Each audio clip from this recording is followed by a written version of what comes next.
Alright. Hello, everybody. I hope everybody's doing well. So, this goes into more detail from episode 116. Um, like the other two parts of the story that I've done. Um, this um, is going to pertain to the biblical origins of secret societies. So, the link to this will be in there.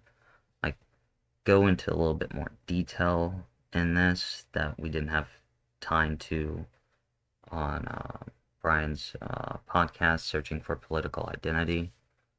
Um, and and I also have two other episodes that we did with him, episodes on his podcast. If you look at episode 99, I go over the quantum financial system, and on episode 73, we really talk about like a mixture of all sorts of things. Um, so let's get into this part. Okay, so I just brought this side up because I wanted to just kind of give you a visual of the um, land of Ham and Shem. Um, uh, I hope that's actually how you pronounce those. Uh, but um, so this is the big part of the story right here, and also why you might see why in the Bible that the lands of Egypt and the lands of Israel and Canaan, the Canaanites were in such conflict. So let's get into this story that originates after the flood, and also have a story that is pre-flood too. But let's get into this first before we get into Atlantis and the other stuff. All right, so now we're getting into what does it mean about the curse of Ham when he um, when uh, then let's just talk about that. What does the curse of Ham mean? Okay, in some ways I found this interesting but also disturbing. So a little warning. Okay, so like like to put it blunt, Ham had sex with his father's wife. Um, so and Ham being a um, son of Noah, when he was drunk, he uncovered his father's nakedness. And actually, what that meant was that um, Ham had sex with Noah's wife, his mother, and his mother then gave birth to Canaan. And how? Okay, so let's and this will kind of like show all of that about um, all that because once you kind of dig into uh, the nakedness of thy father's wife shall not be uncovered. It is thy father's nakedness, and that's if you can discover the meaning of the Bible. A lot of the times by looking at other passages, if you're confused, it wasn't that he caught Noah masturbating or uh, Noah was naked. Uh, the father's nakedness connected to thy father's wife, and so Ham had sex with Noah's wife or his mother, and that um, gave birth to Canaan, and that's why Canaan was cursed. All right, and so now let's get into um, this whole thing about Ham and Shem, because that remember that Noah cursed him to be a slave to both of his brothers. So um, I'm going to first show you the will of Canaan, and then we're going to go between this whole thing between Ham and Shem. Okay, so this is the will of Canaan. The will of Canaan. 5 things did Canaan charge his sons. Love one another. Love robbery. Love lewdness. Hate your masters, and do not speak the truth. And as you can tell, this part right here is playing a key role in the elite today. And this is basically what he said on his deathbed. And in order to understand why the name Shem was systematically reviled and concealed throughout the records of history, we must return to the record of his thoroughly degenerative and evil nephew Canaan. Canaan was so wicked that his last will and testament to his children was a formula for vice. It read, "Love one another. That is only this tribe only. Love robbery, love lewdness, hate your masters, and do not speak the truth." This is a remarkable thing, and then meanwhile the people of Shem, knowing nothing of this document, vainly tried to convert the Canaanites and turn them from their evil ways. And what this ended up doing was this ended up into a war, and the curse of Canaan is a genocide against the other 2 brothers.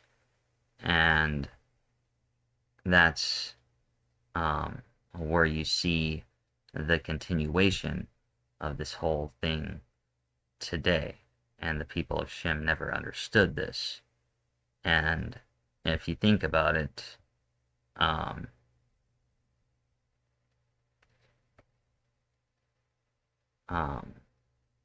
after the flood and Noah and kind of going down, when you get to Abraham, he begins in what is supposed to be the land of Shem.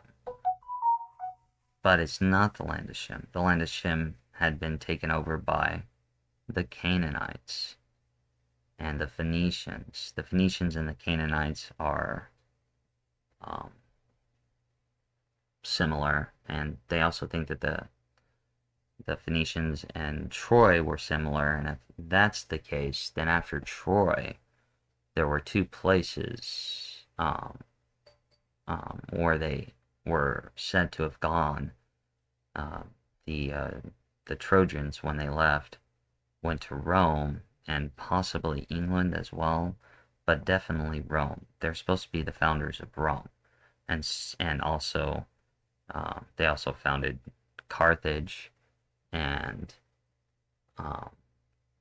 my whole thing is, I think they founded Carthage first, and then when the Romans destroyed Carthage, that's when the Carthaginians basically secretly took over Rome as well. And, the story goes from there. It's not easy to track sometimes this research, and things do get lost in history, but you can kind of put it together. But so there was a war that went on early in the days when those of Shem tried to get the Canaanites to go against their evil ways. Um, the Canaanites just overtook them, and that sets up Abraham. And the importance of Abraham was to set the foundation that those lands would return to Shem.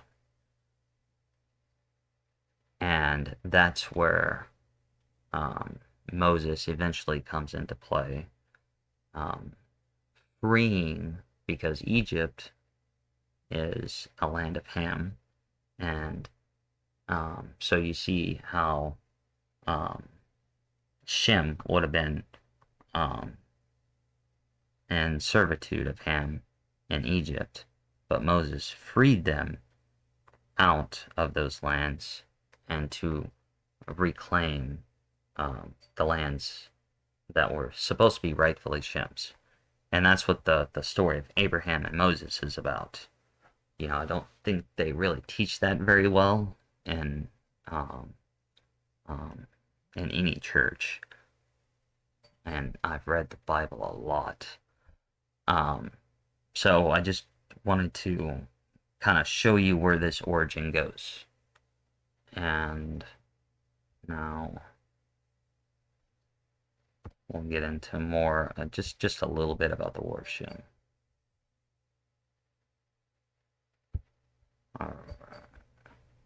And so here we go. We're going a little bit more. This is just, the war against Shem. And, this will talk about like how some of that happened and what it all meant. And for the most part, there's some of this that I would be wary of. But I just wanted to, most of this is accurate, I would say. But the main point is right here, the war against Shem. And like I said, this is where it goes into how, and this links Ham with Canaan and the will of Canaan, and then about how they dominated Shem, and then Abraham is the story about freeing the lands of Shem that end with Moses.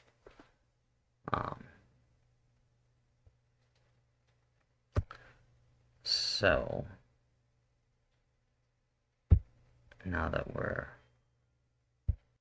okay, so now that we've covered that basis and the will of Canaan and how Canaan is the foundation for these secret societies because because of their hatred towards everybody else that is not a part of their tribe, and they will tell no truth to anyone outside of their tribe. That's the whole thing. They don't see us as they see us as below human. And then this is going to get into Islam and how it relates to this. And this and Islam connects to Ishmael, Abraham's first son through a concubine, not Isaac, which would go on to be the Israelites. And this is important because the war that's going on now, it comes back to all of this. Because like I said, Islam, they're descendants of Ishmael, and we'll get into that in just a second. But I just wanted to show you how this faith is connected to this right here. And if you see, this is the black cube back here in the corner, the Kaaba, that they'll hold hands and run around. resembling Saturn and its rings. Um, so it's, gonna give you a little advisory, but this just kind of shows, Muhammad was evil. Um, he seemed to have like schizophrenia if you kind of like read the Quran. It's just of the way how it seems as if Muhammad is kind of confused sometimes when he's talking to other entities, and um, he seems very schizophrenic. But this kind of goes on to all of this in a way. And I'll leave this for you to read right here because I'd like to get into some other important things, I believe. And I also don't want to possibly get censored, so sometimes I'll limit what I say and I'll just let you read and do your own research, but I'll give you the guidance to get there. So one of the things that I love is word origins or etymology because it tells you so much about a word. So if you look up the etymology of Islam, you will come to this part where it talks about how the word evolved, and Ismailism or Ismailite. The Ismailites were not numerous in Islam, but among them were the powerful dynasty in Egypt and the Assassins, both of which loomed large in European imagination. So if you actually click on this word right here, hold on. If you click on that word right there, you will come to this right here. All right, in reference to the Shiite Muslim sect from the Arabic Ismaili, the name of the sect that after 765 CE followed the I can't pronounce that word, through the descendants of Ismail, Arabic for Ishmael. Okay, so you see how Islam right here refers to Ishmael, all right? And even Muhammad himself considered himself to be a descendant of Ishmael. And so now you got the Canaanites, who are the top 13 families, and you got now you have Ishmael, that is going to create a conflict between Israel. And I'm talking in biblical terms. I'm not talking in present terms. I'm talking about in biblical terms. Ishmael versus his brother Israel. And this is setting up for, the showdown that we are in today. The Canaanites are connected to Ishmael. I'm not for sure if it's connected bloodlinely, but belief-wise, and wanting to get rid of Israel, it is. Okay?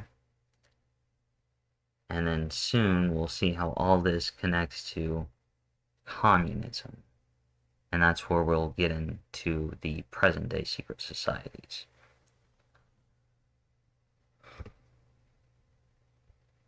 But we're not done here yet. But we are going to take a small break for an advertisement. Alright, and here is our sponsor. Absolutist, I believe in only two things completely: the First Amendment and boobs. Once they made the decision that they were Wait, not did you going just to say allow a you believe in the conservative, First Amendment and- non-sports-related commentary. Hold on. Hold up, wait a minute. I just want to make sure I heard you correctly as a woman anchoring the show. Did you say you believe in the First Amendment and BWBS? Boobs. Two things that have only never let me down in this entire country's history: the First Amendment and boobs. Why would you even say that live on national television and with a female host? Because I like boobs and the First Amendment, which is exactly what I said. Well, we can't argue with that. I'm a absolutist. I believe in.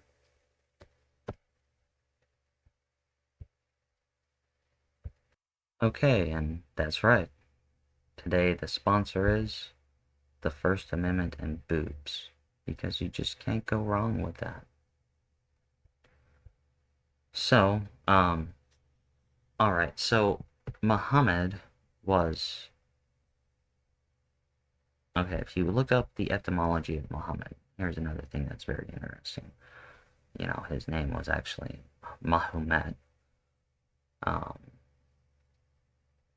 But, you know, this right here will come down here, but check this out, Baphomet. Alright? The name of the idol in which the Templars were accused of worshipping, regarded as a corruption of Mahomet. And I hope I pronounced that right. But see Muhammad. So in other words, the Baphomet, what a lot of people relate to as Satanism, is actually Muhammad. So, you know, I'll leave this link in there too, and see how Muhammad, a popular form of the name Muhammad, in Middle English, late 14th century. Yeah. And so, just there for you to think about, because we'll definitely get into the Templar and the Masons later. Right now, this is just kind of like connecting the very biblical kind of origins of it, the past. Next video, I'll do present-day secret societies. And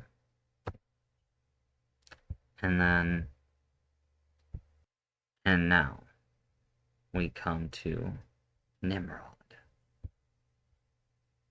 So, and here we go again. According to the Bible, Nimrod is the son of Cush, his grandson of Ham, and great-grandson of Noah. So you see how Nimrod is also connected to the Ham bloodlines, which I'm pretty sure Nimrod was the one who took over the lands of Shem. I'm not very certain. I didn't really read this all the way through. But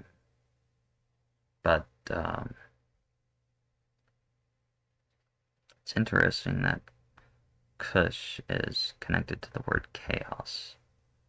But the main thing is that Nimrod is the builder and the founder of the Freemasons. And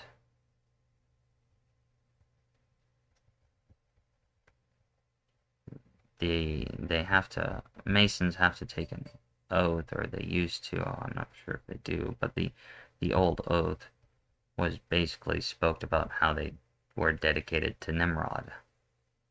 And you can look it up, you can research it, but yeah, Nimrod is the founder of the Freemasons. So, and there's something else about Nimrod since we're close to Christmas. Okay, so Christmas is actually the celebration of Nimrod.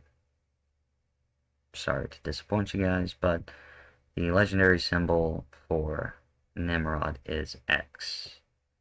And this is why I've also posted on Twitter that I don't think Elon is good, because it's X.com. In other words, Elon is dedicating himself to X, and in my theory, maybe even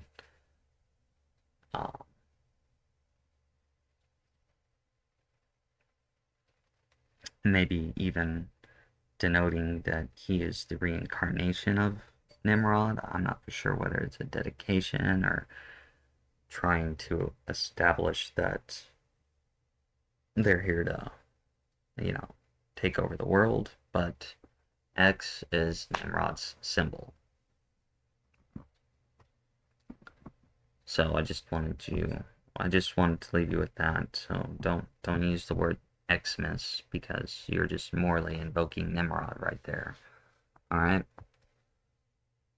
So I hope you found all this interesting. There's still something else I want to go over. Give me 1 second.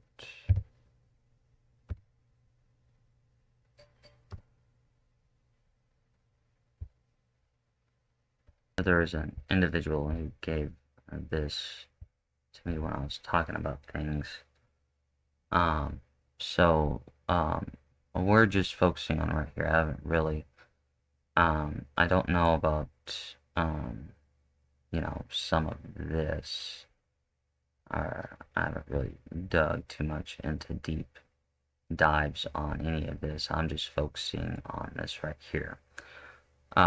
But I did find it interesting how, yes, they did connect all this. Now, as you can see, there's Canaan right there. And then there's Isaac, and here is Ishmael. Alright, and then see how Ishmael is connected to right there, Islam. And then you got the Canaanites, and this symbol will come more into important play when I go over the present-day secret societies, but this is a symbol of Saturn. And the Star of David is not actually a Star of David. That was not his symbol. That was the Canaanites and the Phoenician symbol. And it's a symbol of Saturn. And it actually displays 666, which is something I will go over later. And yeah, we'll just put it that way. We'll just kind of leave that there. So, all in all, I don't think there's any more else I need to say.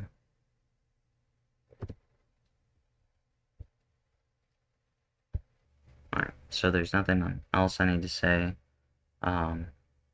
Tomorrow I'm going to be on because I'm going to give you a preview to what I think 2024 is going to be about. And we'll do that. And then next week, I'm going to be quite busy with things. So I'm going to try and put out another video next week if I can. If not, I'm sorry, but after next week, things should go back to normal. Because I'm trying to get some information out before certain things possibly happen. And with that, I bid you farewell. Remain and stay positive. That is the most important thing. And I hope everyone has a good one, a good Christmas, good New Year, and yeah, all that stuff. Alright, well, peace. And this has been a Secret Society production.